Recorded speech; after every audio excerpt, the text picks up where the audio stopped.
il faut faire un raisonnement politique que je vais faire devant vous, puisque j'ai été trahi dans une confidence que j'ai faite à l'entrée par Élotte Deval. Ça va être moi le fautif. Maintenant, je me méfierai de tout ce que je dis. Oh non. Allez-y, Philippe. Le gouvernement, M. Barnier vient de le souligner avec l'humour savoyard, qui est le sien, un humour méthodique. Le gouvernement n'a pas de majorité au sens arithmétique. On va du plus simple au plus compliqué, d'accord ? Pour l'instant, on suit. Pourquoi vous me regardez ? C'est ça, parce que Pourquoi vous me regardez ? Vous approuvez en disant « Ok, c'est bon, on a compris. » Allez, accélérez. Alors, accélère. Non, jamais. Bon, ok. Alors, donc, il n'a pas de majorité. On a une heure. Donc, pour faire adopter son budget, il n'y a pas de majorité. Et donc, la seule solution quand on n'a pas de majorité, ça, c'est convenu, il faut utiliser l'article 49.3, qui est un artifice qui permet de faire passer un projet sans qu'il y ait personne en face, sauf à ce qu'il y ait une motion de censure. Or, la motion de censure, elle est pas probable, elle est certaine. Elle va être déposée par la gauche. Ça, jusqu'ici, il n'y a rien de nouveau. Mais ce qui est nouveau, à mon avis, c'est que le Rassemblement national va déposer une motion de censure.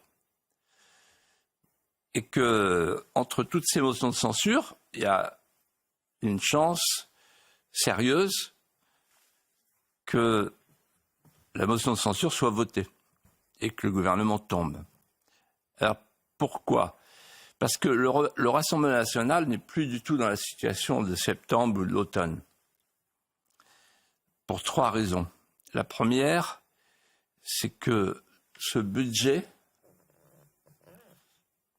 mécontente les 2 France. La France des possédants, qui ressent avec douleur le silice de l'impôt courbé, et puis la France des dépossédés ressent une perte de pouvoir d'achat continue et une situation de la sécurité, de l'immigration qui se dégrade, avec un gouvernement qui ne met ses pas dans ceux de M. Macron. En d'autres termes, la France déclassée, qui est de plus en plus nombreuse, est à la rogne et à la grogne, comme aurait dit De Gaulle. Donc ça, c'est la première raison. C'est le budget en tant que tel. C'est quand même un budget de l'impôt. Les taxes, etc. La deuxième raison, c'est que le Rassemblement national n'a pas vocation à devenir la béquille institutionnelle du Premier ministre et du gouvernement. Parce que si le Rassemblement national laisse la gauche déposer une motion de censure, ça veut dire que petit à petit, c'est la gauche qui devient le cœur, le centre, le barycentre, comme on dit maintenant, de l'opposition nationale. Et à ce moment-là, le Rassemblement national deviendrait comme un parti sous la 4e République dont on disait « soutien sans participation ». Et le soutien sans participation fera que les électeurs du Front National, fort mécontents, partiront ailleurs. Et puis il y a une 3e raison que personne ne dit. C'est le message de la justice. Pourquoi ? Quand on a été au gouvernement, on sait comment les choses se passent. Il y a la magistrature debout, la magistrature assise. La magistrature debout, elle obéit au pouvoir. Et d'année en année, on a pris des mesures pour couper le cordon. Mais il n'est pas coupé. Soyons concrets. Il y a eu des réquisitions d'un procureur qui, en fait, conclut à la peine de mort de Marine Le Pen, avec l'inéligibilité et surtout l'exécution provisoire, qui annule l'appel. C'est-à-dire qu'elle ne peut plus se présenter à l'élection présidentielle, si jamais le jugement confirme les réquisitions. Or, je peux vous dire avec beaucoup d'assurance, mais c'est vous êtes là pour enquêter, moi je suis là pour affirmer, pour alléguer, que ça ne s'est pas fait tout seul. Et que M. Migaud, lorsqu'il est venu sur le plateau de Sonia Mabrouk un matin avec un grand sourire en disant « Je ne peux pas commenter, je ne peux pas, je ne suis pas au courant, je ne sais rien.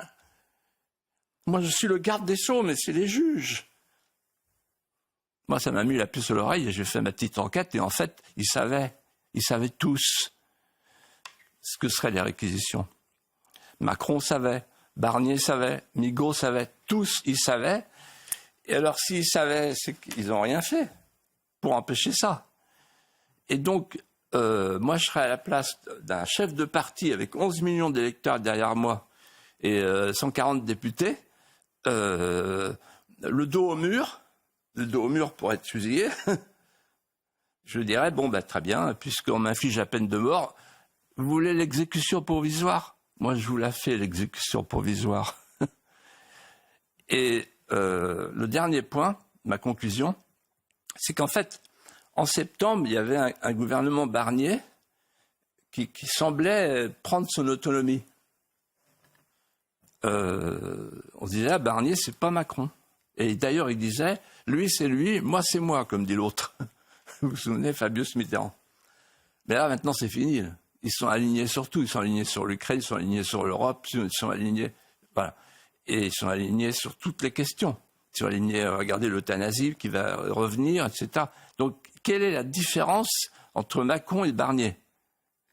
Si, il y en a une, c'est le ministre de l'Intérieur, qui sort son épingle du jeu parce que lui, il fait du terrain et il dit ce qu'il faudrait faire.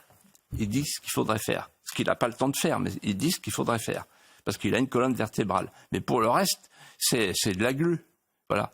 Donc, à mon avis, vous pourrez me faire le reproche en fin d'année si je me suis trompé. Ah on va enquêter, oui. Et c'est le principe de se mouiller.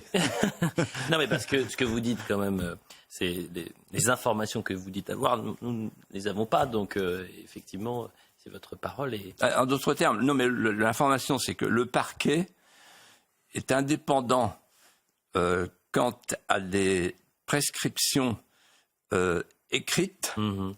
Et il ne peut pas donner d'instructions écrites. Mm. Il ne peut pas non plus donner d'instructions orales. Mais les magistrats du parquet, dans leur promotion, dépendent du Conseil supérieur de la magistrature qui lui est présidé par le président de la République.